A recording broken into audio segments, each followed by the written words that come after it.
Assalamualaikum warahmatullahi wabarakatuh. Allahumma sholli ala Sayyidina Muhammad wa ala ali Sayyidina Muhammad. Pemirsa yang dirahmati Allah, marilah kita simak ceramah dari Buya Syakur Yasin dengan tema Lorong Waktu.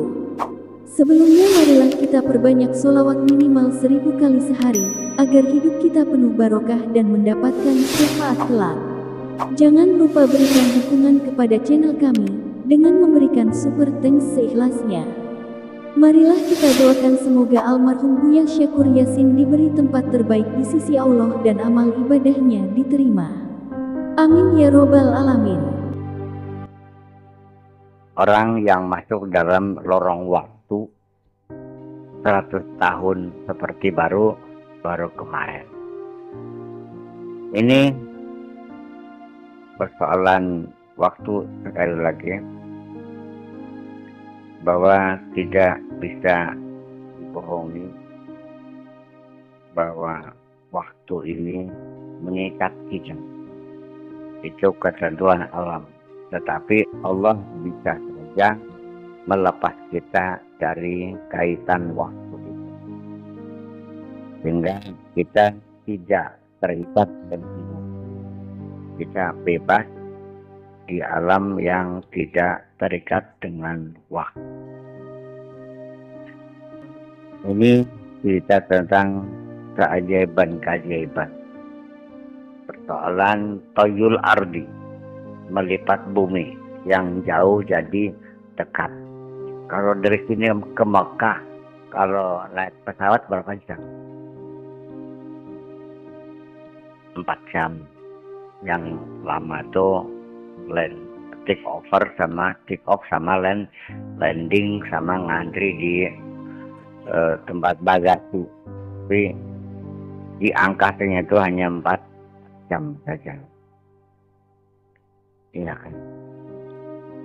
Tetapi orang yang sudah bisa melipat bumi, ya saya kira ya sekejap mata, nggak lebih berapa detik. Ini kan cerita kesaktian zaman dulu, artinya bisa ke Mekah dalam waktu yang singkat. Itu namanya toyul ardi, barang lemah. Persoalannya adalah waktu yang sangat relatif itu dibuat oleh Allah seseorang masuk dalam waktu yang berbeda, tidak terikat dengan aturan waktu ini. Saya ingin mengatakan bahwa kita memang tidak bisa keluar dari dimensi alam, dimensi waktu, dimensi ruangan, dan dimensi tempat. Di mana adanya, ya kalau ada di Cadang Pinggan pasti tidak ada di Jakarta dan tidak ada di tempat yang lain. Berapa ruangan yang diperlukan oleh wujud kita? Ruangannya adalah sebesar badan kita ini. Dan ketiga, dimensi waktu. Berapa lama waktu yang mengikatnya? Ya tergantung kepada keberadaan orang itu dibandingkan dengan amalnya, dengan kemanfaatan dan keberadaannya selama di dunia. Itulah ukuran waktu. Kalau dimensi ruang mah, Pak Joni pasti itu memerlukan ruangan yang berbeda dengan yang diperlukan oleh ruangan Pak Joni. Berapa meter tuh? Berapa kubik? Saya kubik ya, kan saya kubik berapa? Ya saya paling 10 kubik ruangan yang saya pakai di alam semesta ini. Ada namanya ruangan. Waktu pun sesungguhnya ada ruangannya juga, tapi ruang waktu ini sangat relatif. Saya nggak tahu apakah black hole itu adalah suatu wilayah yang bebas dengan waktu. Apakah orang bisa berbuat sesuatu di dalam ruangan itu? Memang di filmnya mah ada ya. Apa? Iya, lorong-lorong waktu itu ada. Ya mungkin seperti itulah. Kemudian waktu yang diperlukan oleh jasad kita berbeda dengan waktu yang diperlukan oleh roh. Karena roh kita tidak terikat dengan dimensi waktu itu. Memang sangat sangat. Roh kita kan berbeda dengan jasad kita, ya kan? Waktu yang dipergunakan oleh roh kita berbeda dengan yang dipakai oleh jasad kita ini.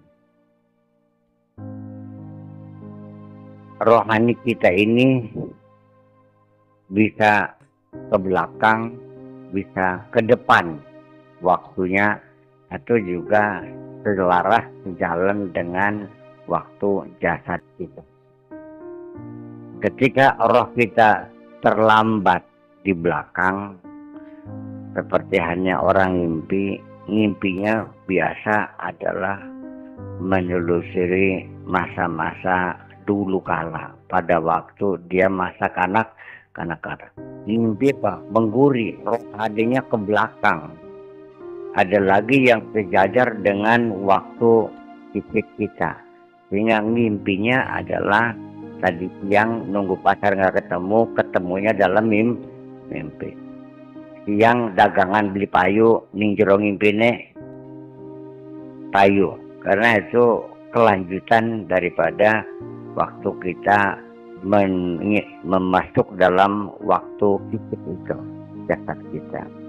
Terkadang rohani kita melesat lebih dahulu dari jasad kita, sehingga rohani kita bisa melihat waktu yang akan datang, yang akan kita lalui. Sehingga mimpinya kadang-kadang adalah mendahului daripada perjalanan fisik kita.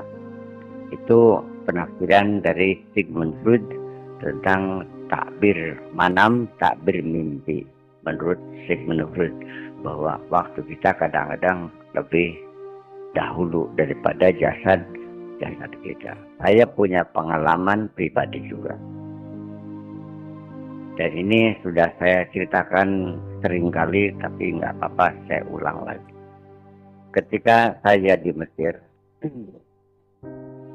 bulan puasa diajak oleh Pak Kiai Masuri Zahid yang asal Gerakan itu, ngajak sholat taraweh di Masjid Al-Azhar. Sampai di Masjid Al-Azhar, saya tercenung melihat tiang-tiang Masjid Al-Azhar yang terbuat dari kayu yang bulat-bulat itu. Saya bilang, Pak Kiai, saya kayaknya pernah lihat masjid ini. Dan pada suatu ketika saya mendengarkan orang ceramah di masjid ini, karena orang Mesirnya tinggi-tinggi, saya nggak bisa melihat penceramah, artinya saya mencari tiang dan memanjat salah satu tiang di dalam masjid itu. Saya cari, ketemu tiangnya. Tiang ini dulu pernah saya panjat. Di mana? Yaitu ketika dalam mimpi, ketika saya sedang tidur di makamnya Ki Hanan, bapaknya Ki Maktum. Saya mimpi masuk Masjid Al-Azhar, memanjat salah satu tiangnya. Itu pada tahun bangsa 66. Tahun 74 baru saya melihat Masjidil Haram. Berarti waktu rohani kita berbeda dengan waktu jasad.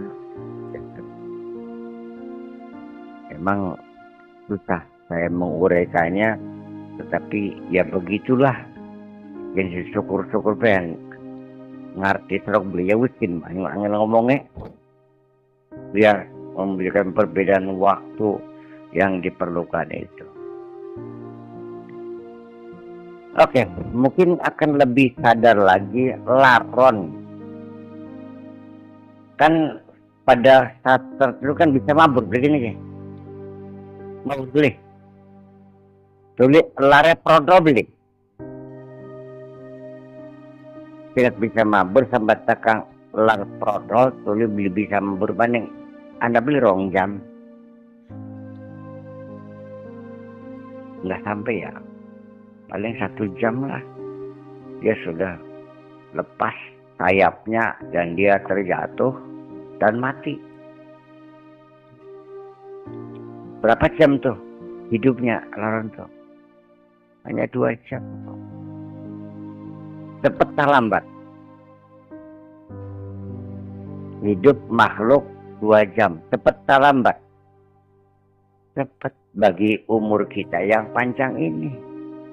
Yang waktunya waktu panjang. Kok cepet banget. Nabi mabur mati maning. Iya kan?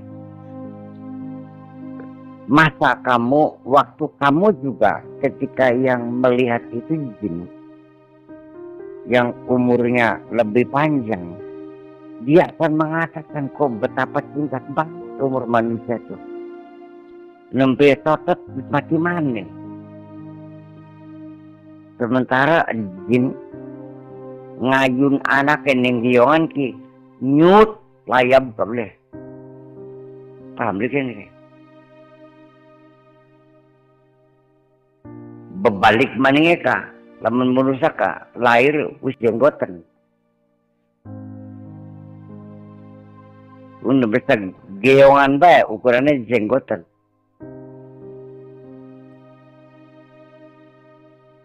Ya, layam, wer, balik maning 100 tahun. Mantal mana, pawetan maning, pas balik maning 50 tahun. Pemtina alfisanatin, ribuan tahun lamanya. Itu yang menjadi persoalan.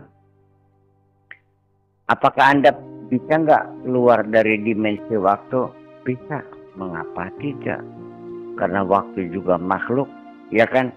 Ruangan juga makhluk, tempat juga adalah hukum alam kapan saja. Makanya innallaha ala kulli syai'in qadir.